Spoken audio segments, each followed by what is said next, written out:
እዞም ተመዛበልቲ ወገናትና ናብ መረበቶም ተዘይተመሊሶም ሲ ምንም ተኣምር ክንድቅስ ኣይንኽእል ዋህ እንታይ ንድቅስ ኣይንድቅስን ሕዚ እውን ህዝቢ ዓለም ይስማዓልና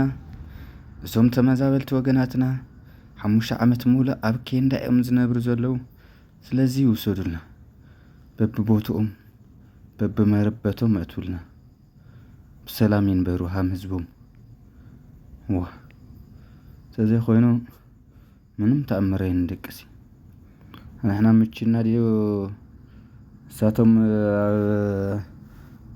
ኬንዳ ብንፋስ ቁሪ ጥሜትን ጽምኣትን ሕማምና ተሳቀዩ ሕዝውን እዛ ቪድዮ እዚኣ ንኩሉ ህዝቢ ዓለም ይፍለጣ ሼር ናገርኩም ላይክ ኣብ ኮሜንት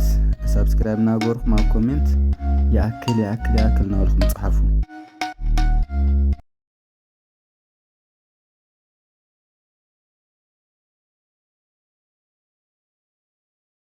ተጋሩንም ታና ኩሉ ግዜ ኸርተት በቃ ሓንቲ መዓልቲ ክንዓርፍ ኣይንኽእል ካብ ጥንቲ ጀሚሩ ታሪክ ትግራዋይ ተሪኹምኮ ኩሉ ግዜ ኸርተት ኮይ በቃ ኩሉ ግዜ ጸላኢ ምስ በዝሐ ኩሉ ግዜ ኸርተት ምስ በለ ቀሲና ይፈልጥ ጽቡቕ ሰርሐ ብሕማቕ ይጽዋዕ ታይዚ ታልጎርና ይበልል ነርና ዲ ለነገሩ ናይ እግዚአብሔር ሰብ ኩሉ ግዜ ፈተና ይልወዝኹ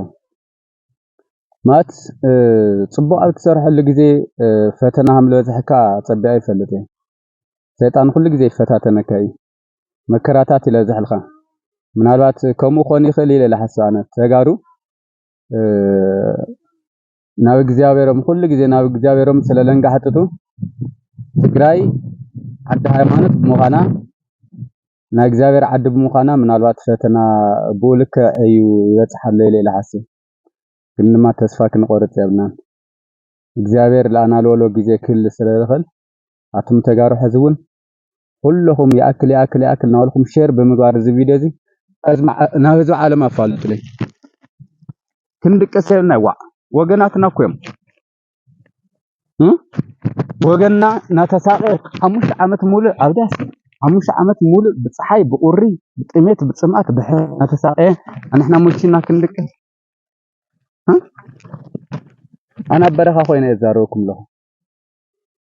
ሁሉ ግዜ ኸርተት ለኾነ ህይወት ስለዚህ በዛኹም በረኻ ለለናውን ናብ ዓድና ምለስና ተመዛበልትናውን ናብ ዓዶም ምለስዎም ሰላም ንንበር ሓድነት ያለውና እትዋና ጸገም ኣብ ውሽጥና ዘሎ ዘይምስመማዕ እዩ ዓርሰ በዓርስና እንድሕር ለይሰማሚዕና ደሞ ኣደዳ ጸላይ ንኾን ለና ማለት ክልተ ዓሻሹ እንትባሱ ታይልባል ባዕልኩም መለዎ ብዝኾነ ከርተት በለ መርከብ ቦኒቷ ሕዝውን ከርተት ኢና ንብል ዘለና እሞ ኣብ ውሽጥና ዘሎ ጸገም ጎጥቁጥና ብምውጻእ ሓደ ዓይነት ዝኾነ ተሓሳስባ ሓደ ዓይነት ዝኾነ ረኣያ እንተሊና ዘይንሰግሮ ጸገም የለን ተመዛበልትናውን ካብዚ ዘለዎ